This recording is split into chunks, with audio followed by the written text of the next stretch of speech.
Yo guys, Santi here. I have a showdown battle against ZabuzaoftheWater today. He is a good friend of mine, also a director on PMP Main, and he was on Skype. He wanted to battle. I challenged him to UU because he's a little cup guy. I'm an OU guy, so I chose neutral territory.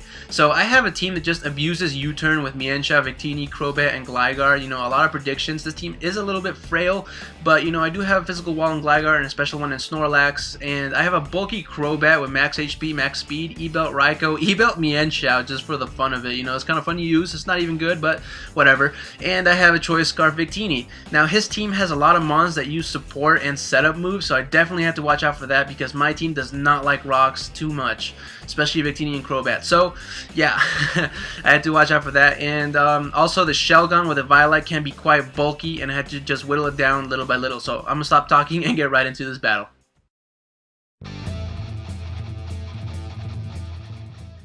Okay, so the battle is from his perspective, so I'll be on the right side. He decides to lead out with Victini as I lead out with Mienshao. He hard switches out, fearing that my Mienshao might be Choice Scarfed, and he doesn't want to take a Stone Edge from first turn, you know, unneeded damage to his Victini. So he's just going to go into Hitmontop to take that and get the Intimidate off, and now I'm just going to U-turn out in the Gligar, because Gligar checks this Hitmontop to hell him back. Hitmontop is not going to be able to do anything to Gligar. So now I'm just going to go for an EQ and actually outspeed, so that's kind of nice. And he's going to go for a close combat. I have no idea why, because, you know, it's resisted and I'm a Gligar with a Violet, max HP, max defense, which is the only Gligar set to run. But I know he's not going to want to stay in next turn, and that's why I go for the U-turn to get some offensive momentum going on this game. Now, I know once again he is not going to want to stay in on this Mienshao and take a Stone Edge, so I keep U-turning. I just abuse this U-turn ability on this team. And I get a free switch into my Victini, and something is about to get smacked with V-Create, and it's this Shelgon. But Shelgon is a bulky mother effer. I underestimated its bulk with a Violet, and just, oh my god, I've never seen a Pokemon take a V-Create so well. But, you know, he's able to take that and Wish Pass off on my switch out. Now I gotta go into Gligar. He's gonna go into Hitmontop. I have no problem with this. I just set up rocks on the switch-in, you know. So I just want to hinder that Zapdos a little bit. So I'm just gonna U-turn out here just in case he wanted to switch. But I knew he most likely Rapid Spin, and if he wanted to close combat, which I knew he most likely wouldn't. But in case he did, I have Crobat that can just quad resist that and then scare him out with a Brave Bird. But I know he's gonna switch out again, and I can taunt because his whole team is like sub and then set up behind the sub sort of sets, you know. So 5 out of 6 mons are not going to appreciate the taunt. Now I go into Snorlax to take this special attack, but that was a stupid mistake on my part because I stay in instead of doubling back out into Victini or my Raikou, because now Empoleon can just set up on my Snorlax because Snorlax cannot touch this thing. 2 hits to break its sub. He is not worried one bit whatsoever. So now he's just going to set up an agility, and I cannot switch out. I cannot afford to switch out and having chilling behind a sub and just destroying my entire team. I already know what set this is. This is agility Pitaya Berry. And thank God he misses that Hydro, because now he's going to be forced to go for another sub, and I know I can live his next Hydro and break a sub with the next Body Slam, of course, barring a crit. But, of course, thank God he doesn't get a crit, and I can just break a sub and have him out in the open because he can just take me out. I have to sack my Snorlax at this point. It's kind of a waste, but what are you going to do? But now I can just go into Mienshao and easy pickings with my Fake Out, and I can just take him out. There was no point in switching out and, you know, switching back in and wasting all those boosts because he was such a low amount of health anyways. But Victini is going to come in. I stay in predicting him to I just over predict and go into something expecting the high jump kick. He goes into Zapdos, but I go straight for the Stone Edge expecting, or hoping rather, that he'd bring in the Zapdos. But now he's going to go into Hitmontop. I knew he'd switch out, not wanting to take another Stone Edge. So that's why I U-turn out and get some offensive momentum going. So I go into Raikou. Since I carry Extra Sensory, he just goes straight for a Sucker Punch. But Extra Sensory does the amount of damage to where like he can take another one and then he can just close combat me and take out my Raikou. So that's why I go right into Gligar, knowing that close combat was coming, and, you know, just wall this thing to death. So now, just Gligar, I go and set up rocks, hoping that he'd go into Bronzong and wanting to set up rocks of his own to just hinder my team a little bit since I've been U-turning all over the place. But he just goes straight into Zapdos, goes for a sub, and I have to U-turn out, and hopefully, I gotta break this up somehow. I was hoping that another U-turn would do it, and I would just go back into Gligar, as I will do now, and expect the T-Bolt, but it doesn't break it, and he's gonna be that guy that also has the Roost. Just chilling behind the sub at near max HP, and I was hoping he'd over-predict, but he just goes straight for the save Hidden Power Ice and takes out my Gligar.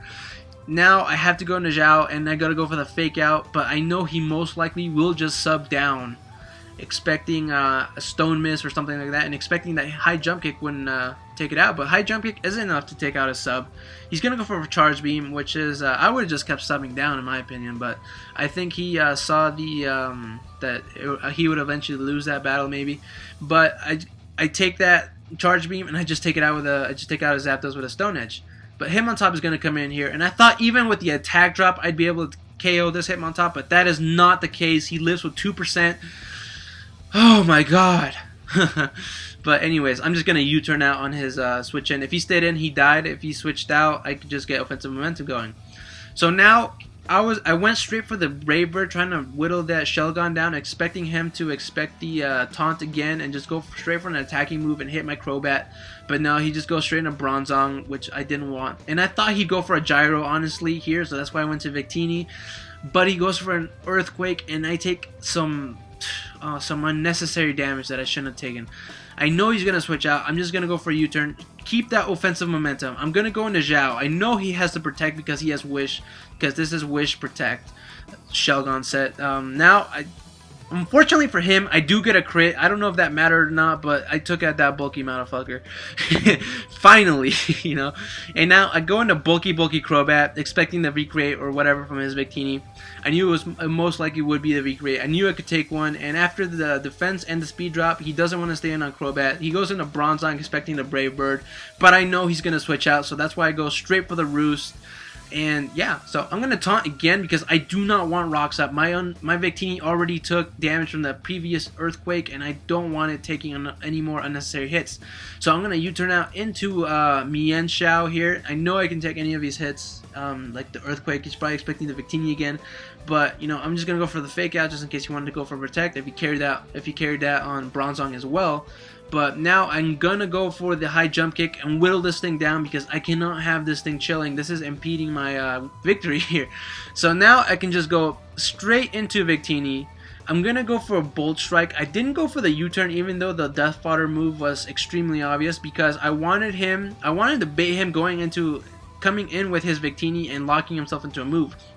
Because he sees a Victini with an attack drop, he's got nothing to fear, so more incentive to him to just go into his Victini and lock himself into something, most likely the Recreate, and he does just that. So now I can go into my own Victini, go for a Bolt Strike, hit anything I want incredibly hard. It's this Bronzong, so I get the Parahex. It doesn't even matter because I can outspeed, you know, so Bronzong not even a problem. I can just do hit KO with a Bolt Strike from that range. So Bronzong goes down. His Victini's going to come in. I got to go into Raikou here. I got to Death Fodder this thing. And hopefully he goes for the Recreate, which he does. You know, Bolt Strike might have taken me out, might have not, and I could have just hit him with something, but, you know, whatever. Yeah, so here I know there's no speed tie. I can just hit him with a Bolt Strike. I know I'll do around half, and I get the Parahax.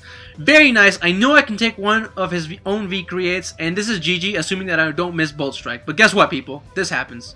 And I missed the Bolt Strike. Oh my god. But thankfully, this also happens. The Hacks Gods decided to cut me some slack and make this man Parahax on that turn and give me the opportunity to correct my previous mistake and hit him with a Bolt Strike. So, yeah, that was a good game. A very narrow 1-0 victory in my favor. Very good game, Zabuza. You guys should definitely check him out, and his link should be in the description below. Also, I would love constructive criticism because I want to get better at battling and narrating, and I want something that I can build upon. This is what PMP is for. I started watching PMP a long time ago, and this is what got me into Pokemon, and I'm so glad that it's back. Thank you all the guys at PMP that helped its revival come back, and you guys should definitely subscribe to this channel. Keep tabs on the awesome videos to come, and if you like my narration, you can and feel like moseying over to my channel, you're more than welcome to. I do have pretty high quality content in my opinion, but yeah, until next time, I hope you guys have a good day and catch you guys later.